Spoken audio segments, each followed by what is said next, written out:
Welcome back to the Hobbit Hikers adventure in Costa Rica. This is part 2 of our first full day in Costa Rica after we already had all of our plans fall apart and had to reset the entire itinerary. We are just finishing lunch at El Jardín, and out back behind the restaurant there's a little kind of like artsy walk around with a little cactus garden. And here I am trying to make the best of a bad situation because we're not sure what's going to happen for the rest of the day. All we know is that we're on our way to an ox cart factory to see where they hand paint ox carts. Also, here's a lizard. Now, what we were supposed to do today is go to the Chilamate Rainforest Eco Retreat, where we were going to have sound bath and forest meditation and sleep in the rainforest in these really cool eco lodges and fall asleep to the sounds of howler monkeys and take rainforest night walks.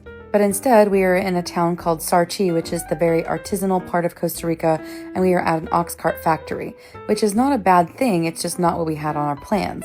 So a lot of us are like, we aren't really sure what we're doing here and why we're that interested in it, because we're not. It's not that it wasn't interesting, it's just not that it's not what we planned on doing. So a lot of us were kind of like, we're not really sure the cultural significance of ox carts and why it matters. And, we didn't have any background on it. We were just kind of watching them make them and being like, oh, okay, cool.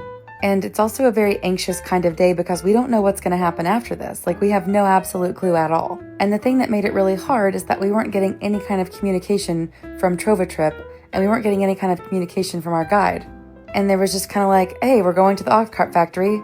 That's all. And we were like, but where are we and why are we here? And I don't want to sound like I'm being, negative, because it was a really interesting thing to watch and go do. It's just not what we had in mind, and it's not what we were expecting for the whole day. All of this is hand painted. Isn't that crazy?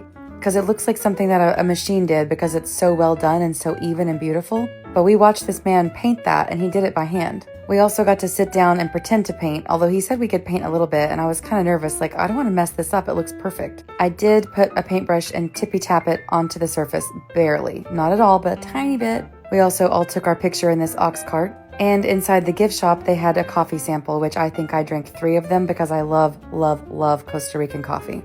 Now, at this point, we don't even know what hotel we're about to stay in tonight. We have no clue what's after this, we just know that we're going to dinner at Cafe Mundo, which is all the way back in San Jose, which is another about 3.5 hour drive because of the traffic. And we're all exhausted and we're all very confused. We've all been traveling. Some of us did not get in until 1 a.m. the night before. Some people didn't get in until 7 a.m. that morning. So everyone is exhausted. We've been on the bus for like 7 hours today.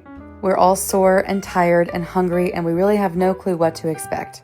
So everyone is just not in the best mood, even though we're at dinner. We're really, really hungry, and it's taking a long time to get food. Everything in Costa Rica moves a lot slower than it does in America, so you already have to be mindful of that. But when you put a group of 20 people in a bus and don't tell them what the hell is going on, everyone is very stressed out, very hungry, very tired. So when the restaurant offered all of us free shots of cacique, which is their specialty rum in Costa Rica, we all said, yeah, fuck it, hand it here. I don't take shots anymore, I'm not 21, so that was rough. But I did it, and god damn it, I would have done it again if they handed me another one. Then it was time for our food to come out. We had some bread. We had olive bread, garlic bread, and tomato bread, and it was delicious with olive oil. And then we all had our meal. Also, it was Christy's birthday, and I just felt so bad because the day had been so rough and long and difficult. So we told them it was her birthday. We got to sing to her. They brought her a little carrot cake dessert. Everybody got dessert, but they put a candle in hers.